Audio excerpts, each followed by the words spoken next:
성경 말씀 보겠습니다. 성경 말씀은 마태복음 28장 16절부터 20절까지 마지막입니다. 마태복음 28장 16절부터 20절까지 교독하겠습니다. 11 제자가 갈릴리에 가서 예수께서 지시하신 산에 이르러 예수를 배우고 경배하나 아직도 의심하는 자들이 있더라. 예수께서 나와 말씀하여 이르시되 하늘과 땅의 모든 권세를 내게 주셨으니 그러므로 너희는 가서 모든 민족을 제자로 삼아 아버지와 아들과 성령의 이름으로 세례를 베풀고 내가 너희에게 분부한 모든 것을 가르쳐 지키게 하라. 볼지어다 내가 세상 끝날까지 너희와 항상 함께 있으리라 하시니라. 아멘.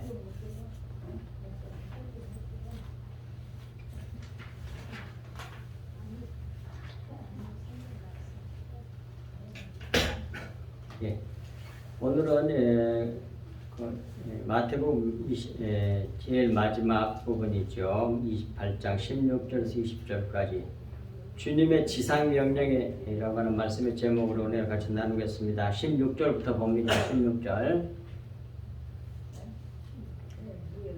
11 제자가 갈릴리에 가서 예수께서 지시하신 산에 이르러 그랬습니다. 12 제자 중에 한 명 가룟 유다는 이제 목매달아서 죽었고 11 제자가 예수님 부활하신 다고 하는 그 여자들의 소식을 전해 듣고 그 11 제자들이 이제 순종하여서 갈릴리에 가서 살아생전에 그런 말씀을 하셨던가 봐요. 예수께서 지시하신 산에 이르렀다. 여기서 지시하신 산이 뭘까 하는 것이 아주 궁금하죠. 많은 사람들이 갈릴리에 있는 한 산을 이건 분명한 것 같은데 갈릴리에 가라고 했으니까 이 산을 갖다가 어떤 사람들은 다볼산 또는 팔복산이라고도 하는 자들이 있고 확실히 어느 산인지를 잘 몰라요. 또 어떤 자들은 이 산을 실로산이라고 또 하는 사람들도 있습니다. 이 실로란 말은 메시아의 산이라는 뜻이죠. 뜻을 그대로 옮긴다면, 근데 그런 산이 갈릴리에 있냐? 그건 아닌 것 같아요. 실로는 원래 한참 밑에 있거든요. 여기 산에 가까이 예루살렘 좀 위에 있어요. 갈릴리도 아니요. 그런데 이제 만나 주석 같은 걸 보면 실로산은 하늘과 지상명령을 땅에 선포하신 지상명령과 적절한 조화를 이룬다 이렇게 해놨어요. 그래서 이 만나 주석은 실로산이 아주 일 가능성을 농후하게 보는 거죠. 근데 어쨌든 간에 실로라고 하는 장소는 이스라엘의 첫 번째 수도예요. 요단강을 건너 들어와가지고 첫 번째 세운 수도라고 수도 도시란 말이에요. 거기서 298년 동안 거기 있었어요. 그 다음 이제 점점 밑으로 내려왔지만 거기에 이제 성막이 있고 298년 약 300년 정도 되죠. 2년 적은 300년. 거기가 실로인데 그 실로산으로 보는 사람도 있어요. 하지만 정확히는 몰라. 근데 갈릴리에 있는 지시한 한 산이라고 그랬으니까 갈릴리는 다볼산이나 팔복산이 갈릴리에 있거든요. 근데 다볼산은 변화산이라고 많이 알려져 있어요. 그런데 더 성경 깊숙이 연구원들이 볼 때 다볼산이 변화산으로 거의 다 그렇게 알고 있지만 헬몬산이 변화산으로 보는 사람들이 더 많아졌어요. 요즘에는. 왜 그러냐면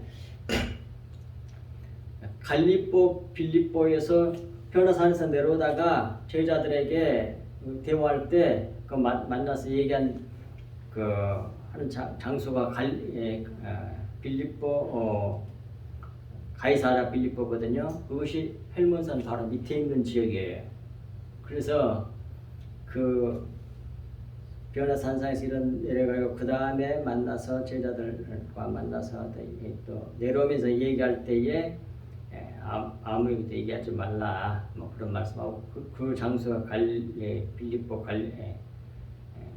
가이사랴 빌립보이기 때문에 헬몬산이 더 맞을 것 같다 이렇게 본단 말이에요. 근데 전통적으로는 거의 다볼산으로 봐요. 다볼산은 한참 위로 올라가야 돼. 그게 말이 안 될 것 같아. 그래서 헬몬산으로 보는 것이 더 설득력이 있다고 저도 그렇게 봅니다. 근데 하여튼 다볼산이나 팔복산은 갈릴리에 있는 산이에요. 제가 볼 때는 팔복산이 가능성이 제일 많은 것 같아. 아니면 그 오병이어의 기적을 베푼 산. 그것도 갈릴리에 있거든요. 근데 그것도 보면 두 군데로 나와. 마가복음에서는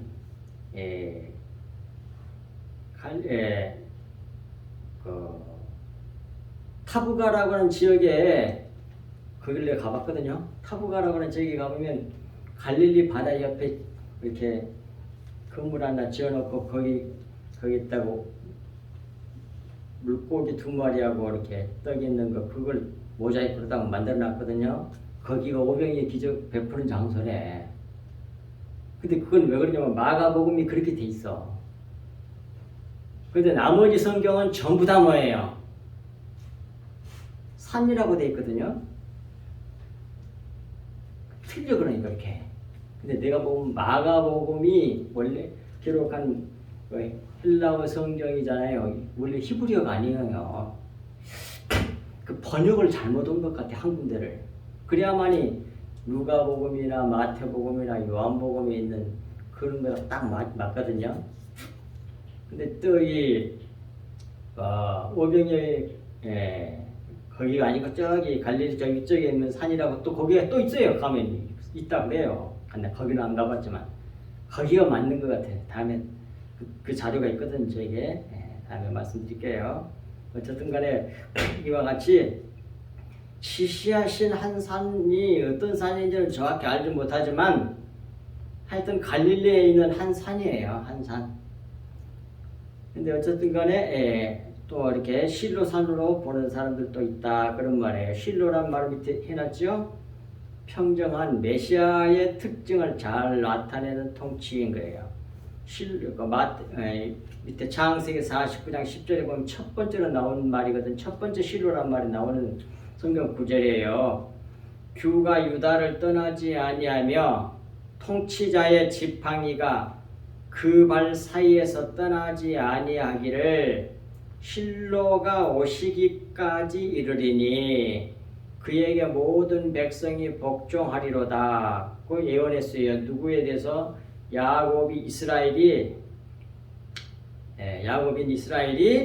12 아들을 축복하면서 유다에게 할 때 이런 말 한 거예요. 유다 자손에게서 실로가 온다는 얘기죠. 메시아가 온다는 얘기예요. 근데 실로란 말은 거기에는 것처럼 평안, 평정한 뭐 이런 뜻인 게 평강의 왕이 오신다는 얘기야. 실로 그러면 메시아를 상징하는 인명이고 지명이란 말이에요. 그런데 또 그 창세기 49장 10절에 통치자의 지팡이가 그게 왕이란 얘기죠. 그 발 사이에서 떠나지 아니한다는 말이 무슨 뜻이겠어요?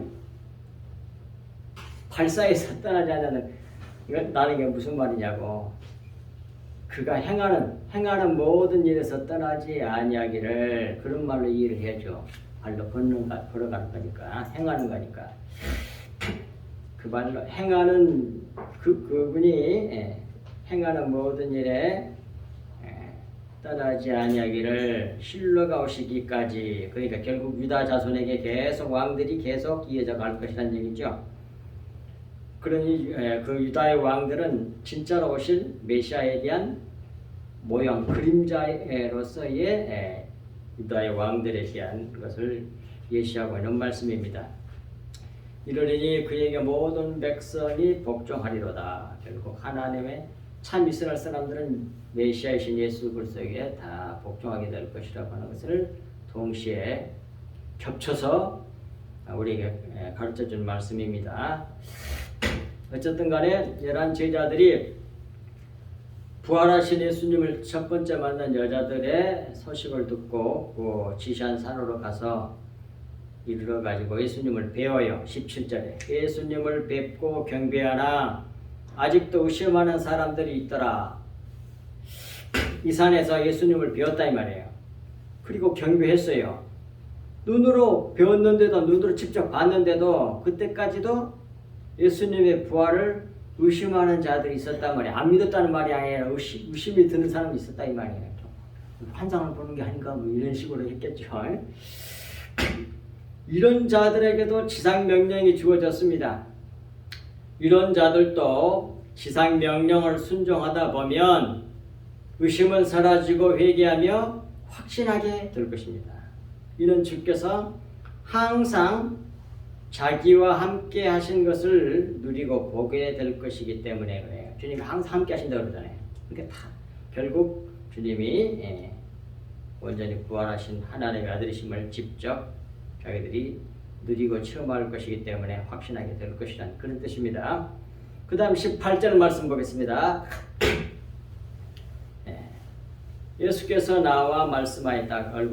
제자들을 만나니까 예수님께서 나와서 말씀하여 이르시되 하늘과 땅의 모든 권세를 내게 주셨으니 그래요. 최후의 지상 명령을 주시는데 이 지상 명령을 주시는 이유를 예수 그리스도의 자신이 하늘과 땅의 모든 권세를 받았음에 두셨다 이 말이에요. 거기에 근거를 두고 주님께서 지상명령을 우리에게 준 거예요. 이는 그리스도 안에 있는 자들도 하늘과 땅의 모든 권세를 받았음을 주지시키는 말씀이란 말이에요. 이제 거기에 대한 참고 말씀들이 밑에 나옵니다. 보겠습니다. 너희 안에 이 마음 품으라. 곧 그리스도 예수의 마음이 이 마음이 있으면 되는 거예요. 그리스도 예수의 마음이 내 마음이 되어 있으면 그건 그리스도네요. 근데 그리스도 예수의 마음이 자기 마음이 안 되어 있는 사람은 가짜라게 돼요. 그러면 이제 6절부터 그리스도 예수의 마음이 어떤 마음인지를 다 가르쳐 준단 말이에요. 조목조목 성경이 가르쳐 줘요. 6절부터 보겠습니다. 그는 근본 하나님의 본체시나 하나님과 동등됨을 취할 곳으로 여기지 아니하시고 오히려 자기를 비워 자기를 텅 비워 자기를 부인했다고 말해. 나를 따르려거든 자기를 부인하고 날마다 자기 십자를 지고 나를 따르라고 그랬잖아요.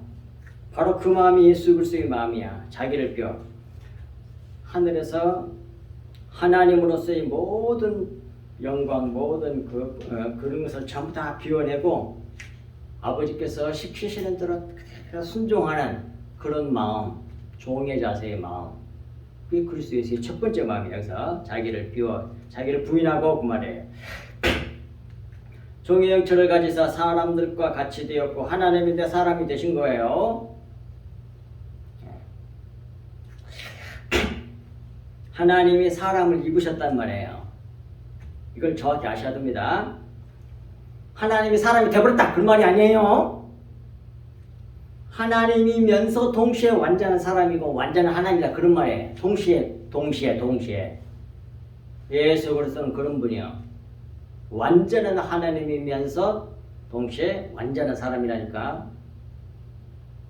그런 분으로 그런 한 분이 계시는데 그분을 예수 그리스도라고 그래요. 그렇게 될 수 있는 분은 오직 예수 그리스도 뿐이야. 천하에 영원히. 그러니까 하나님은 사람이 될 수가 있잖아요. 전능하시니까 완전 하나님에서 사람을 입을 수가 있어. 근데 사람은 하나님이 될 수가 없잖아요. 절대로. 근데 완전한 하나님이면서 완전한 사람으로 한 분으로 딱 존재하시는 그분을 갖다 예수 그리스도라고 그래요. 그분이 바로 모든 삼라만상 모든 것을 다 하나로 딱 묶어내는 자예요. 하나 되게 하는 자란 말이에요. 그래서 모노게네스 그래. 독생자라고 한단 말이에요. 그래서 예수 그리스도를 믿어 그 안에 그리스도의 마음을 가져서 그리스도 하나가 되면 뭐예요? 우리가 다 하나가 되는 거예요. 놀라운 이름이야. 예수 그리스도 이름은 유일무이한 이름, 독생자. 그러면서 하나 되게 하는 이름, 하나게 되게 하는 두 가지 뜻이 있어요. 독생자란 말은 유일무이하신 분 그런 말이고, 두 번째는 하나로 묶어내는 자, 하나 되게 하는 자 그런 말이에요. 모노게네스란 말이에요. 그렇게 하신 분이 누구냐? 예수 그리스도란 말이에요. 예수 그리스도. 그래가지고 하나로 묶어내잖아요. 완전히. 그래서 하나님과 사람과 만물을 존재하는 모든 것을 다 하나로 통일시키는 자, 그분을 갖다가 모노게네스 독생자 예수 그리스도란 말이에요. 그분이 예수 그리스도란 말이에요. 그래서 완전히 하나 되는 것, 그것이 하나님의 구원의 목적이에요. 목표고 목적이에요. 그걸 어떻게 해서 완전히 하나로 만들어내냐? 십자가 복음으로 그렇게 만들어내는 거예요. 그러니까 십자가 복음을 모르면 절대로 하나가 안 돼요. 다 잘난 체하지. 훌륭한 사람 자기를 만들고 자기를 빛내려고 그러지. 그 십자가 복음이 뭔지도 모르는 사람들이 그래요. 보세요. 그 다음 8절에 자기를 비웠기 때문에, 자기를 부인해버렸기 때문에 사람의 모양으로 나타나서 자기를 낮추시고 죽기까지 복종하셨으니, 그리스도 예수의 마음이 아니고는 절대로 뭐 이렇게 할 수가 없어요. 그리스도 예수의 마음이 내 마음이 됐을 때 자기를 부인하고 자기를 낮추시사 죽기까지 복종하셨으니 그 십자가 죽으심이라. 예수 그리스도의 마음이 우리로 하여금 십자가를 지고 주님을 따라가게 만든다니까요. 자기를 부인하게 되고.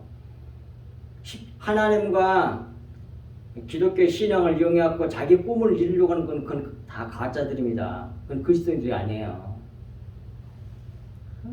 이 세상에 축복받았다고 어쩌고 기복주의자들은 다 버리줄 사람들이에요.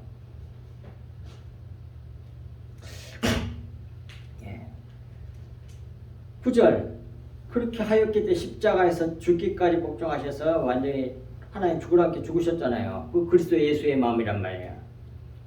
그러므로 하나님이 그를 지극히 높이, 그리스도 예수의 마음이 있으면 예수 그리스도와 같이 살게 되고, 그 결과가 뭐냐? 9절부터 나오잖아요.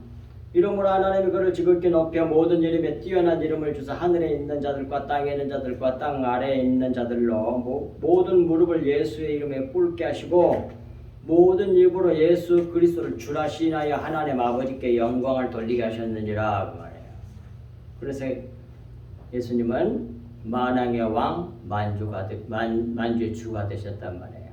그리고 또 분명 거기 또 고린도전서 15장 20절 28절에 나오잖아요. 하나 되게 하는 분. 보겠습니다. 이것이 구원의 목적이고 목표예요. 십자가를 이렇게 성취하셔서 이루셔서 우리 구원을 이루신 목적이 이거란 말이에요. 고린도전서 15장 20절부터 봅니다. 그러나 이제 그리스도께서 죽은 자 가운데서 다시 살아나사 잠자는 자들의 첫 열매가 되셨으니 부활의 첫 열매가 되셨단 말이에요. 누가? 예수 그리스도께서. 사망이 한 사람으로 말미암아 왔으니 그 첫 번째 아담 그 사람 죄를 지었고 그 한 사람으로 말미암아 모든 인류에게 사망이다 죽음이라는 게 들어왔잖아요. 죽은 자의 부활도 한 사람으로 말미암는도다. 예수 그리스도로 말미암아 이루어진다는 얘기죠. 부활이. 22절 아담 안에서 모든 사람이 죽은 것 같이 그리스도 안에서 모든 사람이 삶을 얻으리라. 부활의 생명을 얻으리라 그 말이죠. 그러나 각각 자기의 차례대로 되리니 먼저는 첫 열매인 그리스도요. 그 다음에는 그가 강림하실 때에 재림하실 때에 그리스도에게 속한 자요. 그리스도인들을 두고 하는 말이에요. 그리스도인들 부활하고 그 후에 세 번째로 마지막 부활이 있는데 그것은 바로 심판의 부활을 말하는 거예요. 심판의 부활. 그거 나오잖아요. 24절. 그것이 이제 심판의 부활로 요한복음 5장 39절에 생명의 부활과 심판의 부활 나오잖아요. 근데 마지막 부활하는 사람들이 심판의 부활이에요. 불신자들도 하는 말이에요. 가짜 베개들. 그가 모든 통치와 모든 권세와 능력을 멸하시고 나라를 그리스도의 왕국을 아버지 하나님께 바칠 때라. 그가 모든 원수를 그 발 아래 들 때까지 반드시 왕노릇 하시리니, 그 말은 예수 그리스도에게 굴복을 해서 주님하고 하나가 되어야만이 하나가 될 수가 있거든요. 안 그러면 하나가 안 돼. 하나가 안 되는 사람들은 심판을 받는 거예요, 이제. 그 말 아래 둘 때까지, 그 말은 예수 그리스도에서 굴복하실 때까지 그 말이에요. 굴복시킬 때까지 반드시 왕노릇 하느니, 그래서 예수님이 왕노릇해. 왕노릇을 왜 하냐? 하나 되게 만들려고. 진리의 말씀을 증거해가지고 그걸 믿어서 하나 되게 만드는 거예요. 그래서 불갑을 왕노릇 하는 거예요, 예수님께서. 26절. 맨 나중에 멸망받을 원수는 사망이니라. 만물을 그 발 아래 두셨다 하셨으니, 만물을 아래 둔다 말씀하실 때에 만물을 그 발 아래 두신 이가 그 중에 만물에 들지 아니하는 것이 분명하도다 그 말이에요. 위에 있다 그 말이에요. 만물 위에. 28절. 만물을 그에게 복종하실 때에는, 예수 그리스도가 모든 삼남하성 모든 것을 다 자기에게 복종하게 하실 때에는, 다 복종하게 되면 그 말이에요. 하나가 되면 그 말이에요. 아들 자신도 그때 만물을 자기에게 복종하신 이에게 복종하게 되리니, 그분이 누구야? 하나님 아버지지. 이는 그렇게 해서 아버지 하나님과 아들 하나님 예수 그리스도와 그리고 천하 만물 모든 존재들과 그리스도인들과 그 다음에 모든 진짜 만물들, 물체들, 그런 모든 만물의 주로서 하나님이 만물의 주인으로서 만유 안에 계시람이라고 말이에요. 하나님과 사람과 구원받은 사람과 만물, 물체들, 모든 만물들이 다 하나로 묶어서 그 안에 계시게 하려고 하는 것이 아버지 뜻이란 말이에요. 나오잖아요. 이것이 하나님께서 자기 아들 예수 그리스도 이 땅에 보내셔가지고 하나로 독생대로 보내셔가지고 이렇게 불갑을 왕노릇 하게 해가지고 하나로 딱 묶어내신 목적이란 말이에요. 십자가로. 그래서 완전히 하나로 만드시는 분이 예수 그리스도라니까 이렇게 돼요. 그런데 자연체 삐져나가. 그리스도 밖에서 너무 훌륭한 사람이 되려고 그래. 다 지옥 갈 사람들이에요, 그 사람들은. 그리스도하고 하나가 돼야 돼, 하나가 돼야 돼. 그리스도의 마음이 내 마음이 돼야 된다니까. 그리스도의 마음은 따로 있고 나는 따로. 그리스도의 마음보다 자기는 더 훌륭한 마음을 만들라고 하나님께 자랑하려고 그래. 다 지옥 갈 사람들이야. 하나가 아니잖아. 그리스도 밖에 있는 사람들이지.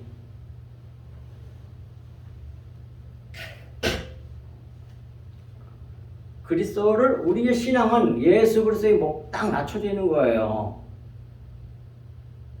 그래서 그분을 배우는 거예요. 하나님의 비밀인 예수 그리스도의 비밀. 그분이 누구시고 그분이 무슨 일을 하셨는지를 배워서 알고 믿는 거예요. 그래서 하나가 돼가는 겁니다. 그래서 자기를 비워내고, 예수님이 이 땅에 오셔서 자기를 자기를 부인하고 아버지 뜻을 순종하셔서 결국 죽기까지 순종하셔가지고 아버지 뜻을 이뤘죠. 그게 그리스도의 마음이고, 우리 신앙이 그것이 되어야 된단 말이에요. 그래야만 우리 주님하고 하나가 되는 거예요, 우리가. 그러니까 자기를 비워 죽기까지 자기를 부인하고 십자가를 지는 끝이 십자가 복음이잖아요. 그냥 주님이 날 위해서 죽어주셨다. 얼마나 아프셨을까 할 때 그런 수준에 머물러 있으면 안 돼. 그 이상의 의미란 말이에요. 자, 그 다음 19절 보겠습니다. 그러니까 이런 얘기예요. 가만히 보세요. 자연 만물 속에 이런 하나님의 구속사의 진리를 다 자연 만물을 통해 가지고 설명을 해 줬거든요. 비유로. 근데 몰라 사람들이 그걸. 그러니까 성경을 써준 거야. 자기 마음을 계시해줬는데 모르니까. 그러니까 성경을 써줬는데도 또 몰라고 딴소리 하고 있어. 그래서 유대인들이 뭐 예수님 잡아 죽여버렸잖아. 율법을 성경처럼 써줬는데 성경이 그 속에 있는 내용을 몰라. 전부 다 겉에 말만 알지. 율법 속에 들어있는 진짜 내용이 예수 그리스도거든요. 전부 다. 진리가. 그건 모르고 겉에 것 가지고 하라 하지 말라는 것만 열심히 관심 있어. 그 율법에 집중하는 거예요. 율법의 속 내용인 예수 그리스도에 집중해야 되는데. 그러니까 하다 모르니까 하나님께서 직접 아들을 보내주셨잖아요. 예수님 오셔가지고 그 진리를 설명해. 속에 있는 율법 속에 있는 자기 마음을 속에 있는 그 진리들 다 설명해 주니까 잡아 죽여버리잖아요. 몰라서. 그러니까 이제 그러면 속에 있는 진리 내용을 알 수 있는 유일한 길은 뭐냐? 예수 그리스도 십자가 복음을 믿음으로 말미암아 성령을 받으면 그 진리의 영이신 성령이 우리 속에 들어와가지고 그때 내가 가르쳐줘. 그러면 수건이 딱 벗겨져. 그리고 속에 있는 내용이 보여요. 그렇게 하신 분이 예수 그리스도거든. 그렇게 했는데도 몰라가지고 잡아주겠다니까. 바로 그런 분을 갖다가 왕이라 그래 성경이.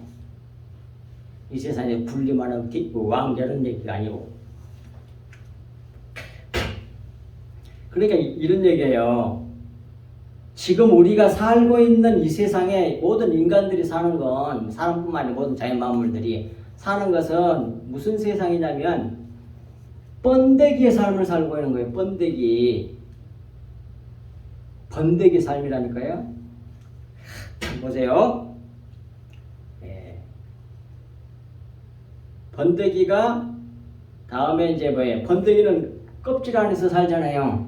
번데기 속에 안에서. 배추잎나비 같은 걸 생각해 보자고요. 번데기 속에서 그 껍질 속에서 옹졸하면서 살아. 그런데 다음에 뭐예요? 때가 되면 그 껍질을 벗고 쏙 튀어 올라오잖아요. 껍질을 찢고 속에서 나와. 나비가 나와가지고 그 다음에 뭐예요? 훨훨 날아서 하늘로 가. 하늘로 올라가. 하늘의 사람이 된다니까요. 우리가 지금 살고 있는 건 전부 다 번데기의 삶이에요. 이 번데기 껍질을, 이 육신을 벗고 우리 영이 빠져나가서 하나님 나라 가잖아. 그거 봐요. 다 계시해 줬다니까요. 자연 마음을 통해 가지고. 근데 이 번데기 속에 있는 사람들이 뭐 네가 잘했니 어쩌니 막 싸우고 난리를 해. 높으려고 서로. 다 불쌍한 거야. 번데기 삶이요. 번데기 껍질을 탈출해서 나와서 날개를 가지고 훨훨 날아서 하늘로 올라가야 돼. 그게 하나님 나라는 영의 나라거든. 영을 하늘로 그렇게 비유로 알 수 있도록 하늘을 만들어준 거예요. 하나님께서 영의 세상이 어떤 나라인지 그게 하늘이란다. 하늘은 만질 수 없고 그런데도 보이지도 않는데 있어. 그게 영이야. 영. 하나님 나라, 영의 나라. 영의 나라가 되려면 뭐예요? 껍질을 벗고 나와야 돼. 껍질을 벗고. 그래서 하늘을 날 수 있는 날개를 가지고 훨훨 올라가야 돼. 그게 여기서 뭐예요? 부활이란 말이에요. 그게 부활. 육체로는 죽임을 당하시고 영으로는 살림을 받으셨으니 베드로전서 3장 18절에 딱 나오잖아요. 지금 그 얘기 하는 겁니다. 그 다음 19절. 그러므로 너희는 가서 이렇게 해서 내가 하늘과 땅의 모든 권세를 받았다 이 말이에요. 예수님께서 십자가를 완전히 성취하시고 죽으시고 부활하심으로 말미암아 하늘과 땅의 모든 권세를 받으셨잖아요. 그러므로 너희는 가서 모든 족속을 제자로 삼아 아버지와 아들과 성령의 이름으로 세례를 베풀고 그러잖아요. 침례를 베풀고 그 말이에요. 이러므로 부활하신 예수 그리스도를 본 자들에게 말씀하십니다. 곧 부활신앙을 가진 자들에게 말씀하십니다. 너희는 가서 제자를 만들라고 하십니다. 제자를 만들라는 말이에요. 이 말은 삼아란 말은. 우리가 지상 명령을 감당함에 부족함이 없는 권세를 받았음을 알고 담대히 전도할 것을 말씀하신 것입니다. 제자를 만들라는 명령입니다. 그리고 그 만드시는 방법도 다 가르쳐 주고 있잖아요. 그 다음 절에. 그 제자를 만드는 첫 번째 방법이 뭐예요? 가는 거예요. 가서. 두 번째가 뭐예요? 십자가 복음을 전해서 믿는 자에게 성부와 성자와 성령의 이름으로 세례를 베풀므로 제자를 만들어란 얘기예요. 그것이 20절에 나오지 않습니까? 네. 내가 너희에게 분부한 세 번째로는 내가 너희에게 분부한 모든 것을 가르쳐 지키게 하라.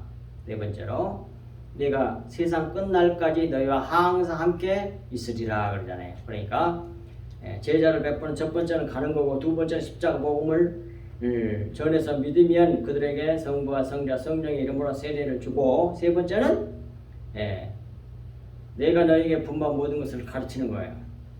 예수 그리스도께서 제자들에게 우리들에게 분부한 가르쳐 주신 지시하신 위임하신 밑에 분부한이라 엔텔로마이란 말이에요. 명하고 위임하고 지시한 거 그 모든 것을 가르치라 이 말이에요.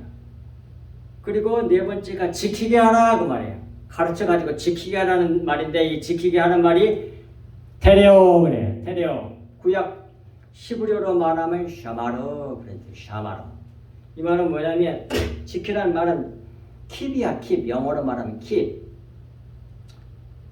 이게 뭐 열심히 행동으로 그런 말이 아니고 그런 뜻이 전혀 없는 건 아니지만 간직하고 간수하고 그런 말이야. 킵이란 말이 그런 뜻이잖아요. 간수하다, 간직하다. 그러니까 그런 뜻이란 말이에요. 테러란 말이 원의 뜻이에요. 구약에는 샤마르, 킵. 그게 다음과 같아요. 예수께서 명하시고 위임하고 지시한 모든 것을 가르쳐서 속에 그 말씀들을 간직하고 간수하여 곧 마음이 되게 하여 그 말이에요. 하나님의 말씀이 자기 마음이 되면 그렇게 살게 돼 있잖아요. 그게 자기 마음이 되면 그것이 비밀이야. 그렇게 힘이 안 들어. 구약에서는 뭐예요? 자기 마음도 안 되는데 그 문자를 갖다 옮겨야 돼. 이렇게 연극을 해야 돼. 연극 배우들이 이제 대본에 있는 말들을 대본을 갖다가 말과 행동으로 그대로 옮기잖아요. 외워가지고 그걸 연극이라 그래. 그걸 다른 말로 뭐라 그래? 외식한다 그래요. 외식하는 세계관 들고 바리새인들이 화 있을진저 그래. 다 마귀 자식이야 그런 사람들은. 라고 나감하는 게 성경 말하잖아요. 예수님께서 회칠한 무덤이요 그러면서 속에 있는 내용인 진리 그 말씀이 영의 말씀이거든요. 그 영의 말씀은 살아있어. 근데 그 영의 말씀을 듣고 깨달아서 믿으면 그것이 내 마음이 돼. 그런데 겉에 있는 의문에 묵은 건 율법들은 마치 연극 대본과 같아서 외워가지고 말과 행동으로 옮기는 거야. 그걸 외식이라고 그래. 연극한다 그래. 연극한다고 말이야. 외식이란 말이 연극하는 사람 그런 뜻이거든요. 연극은 진짜가 아니잖아요. 가짜잖아요. 그렇게 힘이 들어. 자기 마음도 안 되는데 그걸 그대로 말을 갖다 행동으로 옮기려고 그러니까 외워야 되고. 그런데 뭐예요? 말씀을 듣고 깨달아서 믿으니 하나님 은혜로 말미암아 믿어지니 내 마음이 됐어요. 그러니까 자기 마음이 되어버려서 자기 마음대로 사는 거 아니에요. 그러니까 힘이 안 들어. 자유함이 와. 이게 완전히 틀려요.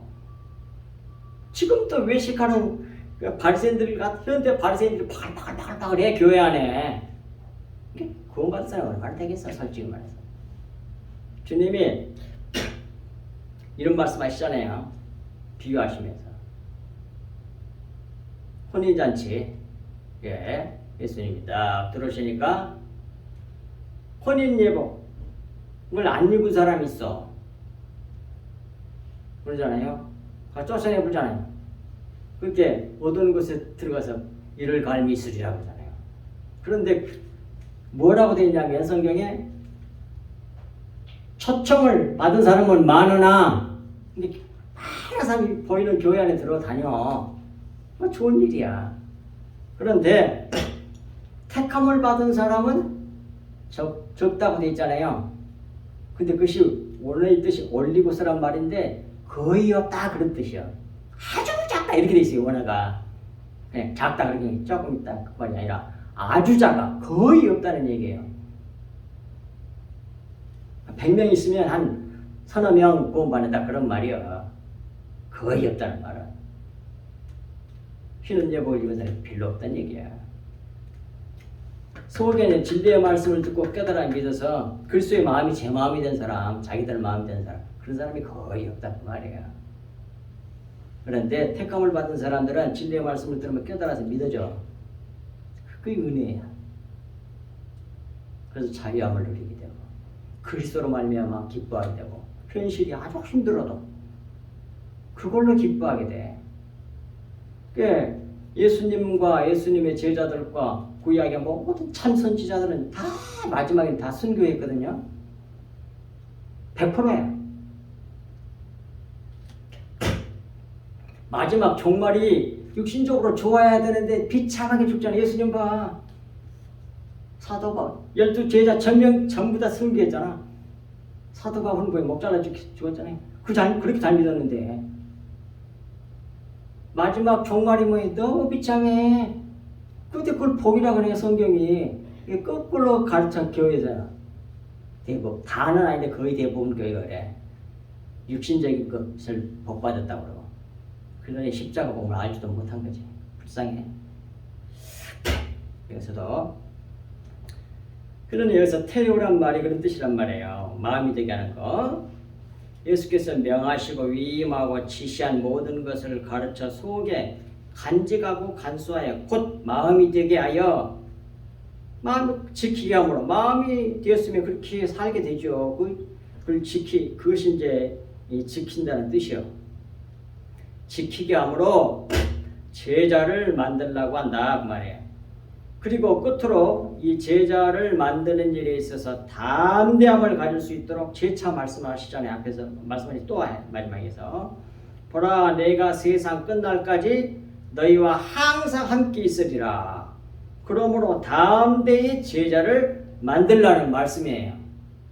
이제 거기에 대한 말씀 항상 함께 있다고 그러는데 뭘로? 성령을 함께 있는다는 얘기잖아요. 거기에 대한 성경 말씀 보고 마치겠습니다. 3페이지. 그러나 너희는 납비라 칭함을 받지 말라. 너희 선생은 하나요. 너희는 다 형제니라 그래요. 선생은 하나요. 요한복음 13장 13절에 나와.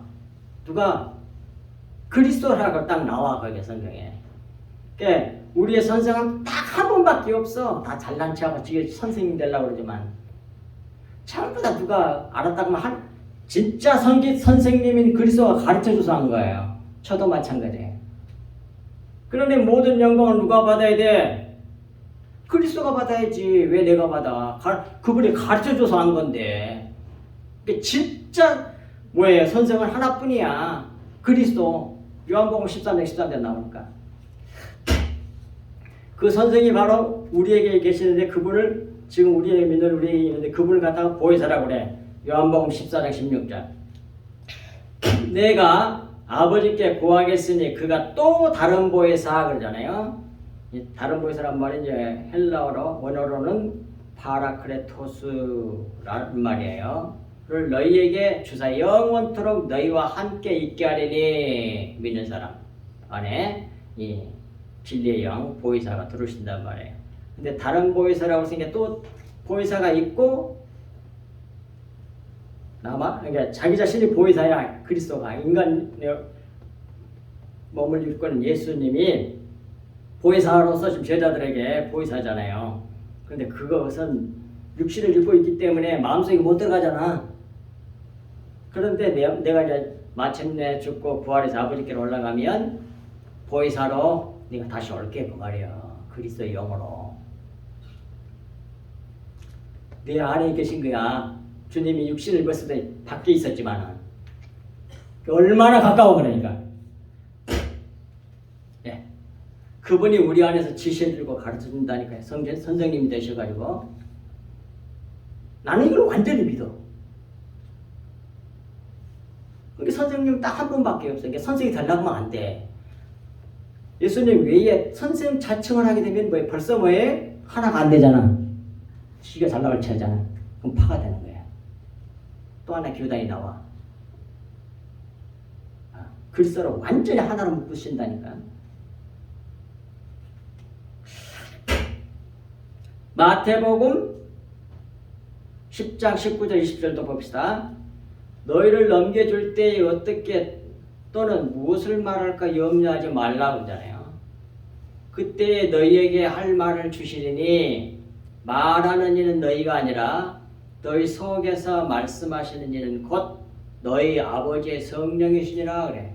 그래서 영원토록 계시는 보혜사 성령이 내 안에 계셔서 핍박을 받고 고난을 받고 힘들 때에 또 복음을 증거해야 될 그런 일이 딱 생기면 뭘 말할까 어떻게 해야 할지 걱정하지 말라 이 말. 내가 속에서 다 생각나게 해줄게 그 말이에요. 가르쳐준다 그 말이에요. 가르쳐줘. 아멘.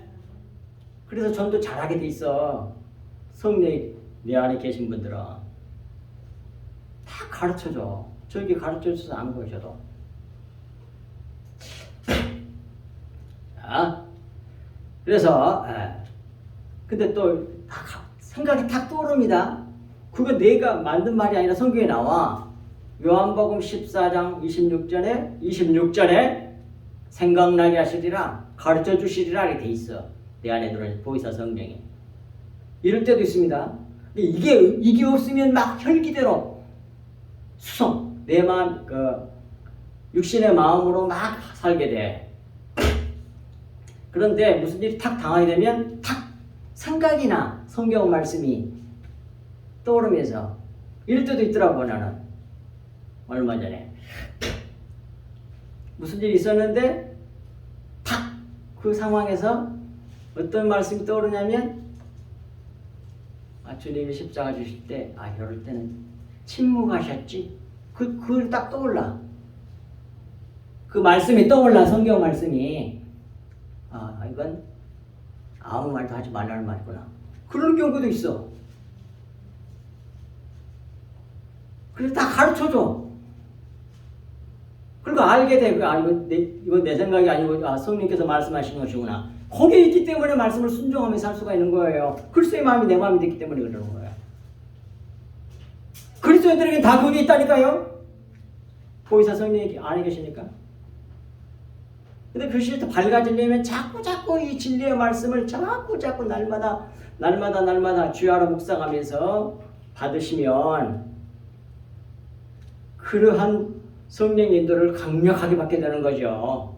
그런데 그건 안 하고 계속 육신적인 말만 이 세상의 말들만 갖다 집어넣으면 사탄의 말에 농락을 당하게 되기가 쉽다 이 말입니다. 그럼 마지막 보겠습니다. 갈라디아서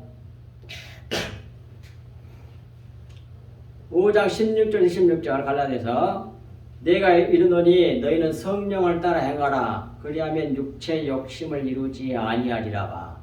성령이 딱 가르쳐 주신 대로 순종하여 살면 육체의 욕심을 따르지 욕심을 이루지 않게 된다니까요. 육체의 소욕은 성령을 거스리고 성령은 육체를 거스리나니 이 둘이 서로 대적함으로 너희가 원하는 것을 하지 못하게 하려 함이니라. 너희가 만일 성령에 인도하는 바가 되면 율법 아래 있지 아니하리라.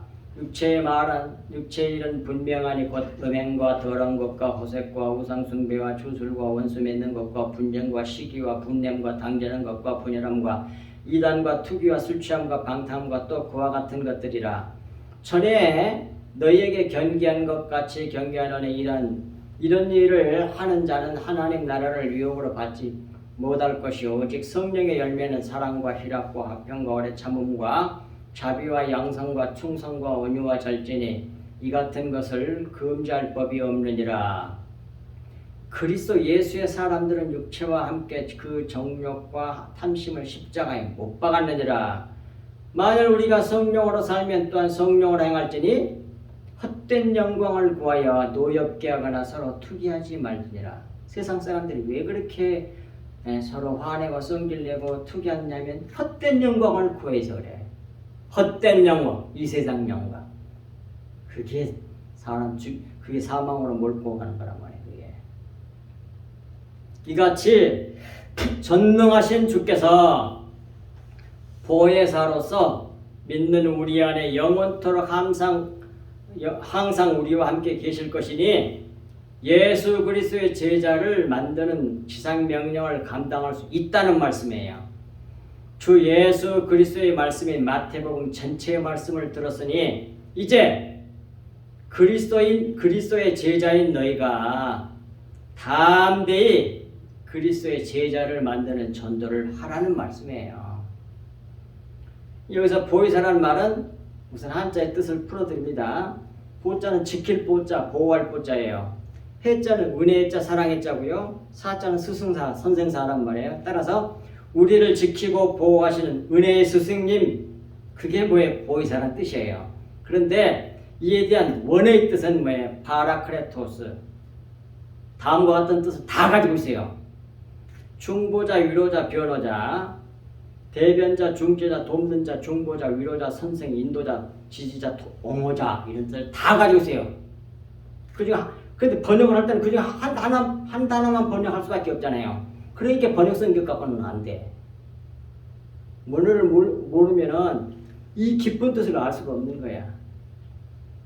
아니면 선생님 뭐 이렇게 하나 딱 써버리면 뭐 중보자라는 뜻은 없잖아. 위로자는 어디가 벌었어?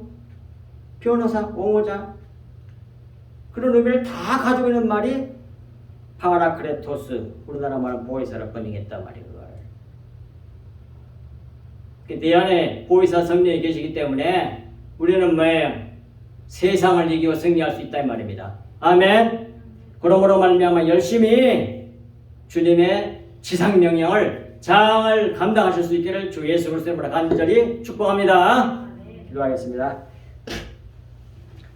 하나님 아버지 참으로 고맙고 감사합니다. 주님께서 저희들을 이처럼 사랑하여 주셔서 이 안에서 그리스도 안에서 사는 저희들에게 주님께서 마침내 지상명령, 주님의 지상명령을 주셨사온즉 우리가 또 주님의 권세와 내 권세가 되었은즉 우리가 이 복음을 증거하면서 여러 가지 어려움이 많고 주님이 받은 십자가, 내 십자가가 그렇고 핍박과 고난을 내가 받지만 그러나 하늘과 땅의 모든 권세를 우리가 받았은즉 주님이 승리한 것처럼 우리도 승리할 수 있은즉 우리가 내 안에 있는 보혜사 성령과 우리가 늘 교제하며 믿음으로 승리하는 저희들 될 수 있도록 은혜의 은혜를 한량없이 보여주시고 강권적으로 역사해 주시기를 우리 주 예수 그리스도 이름으로 간절히 기도하옵나이다.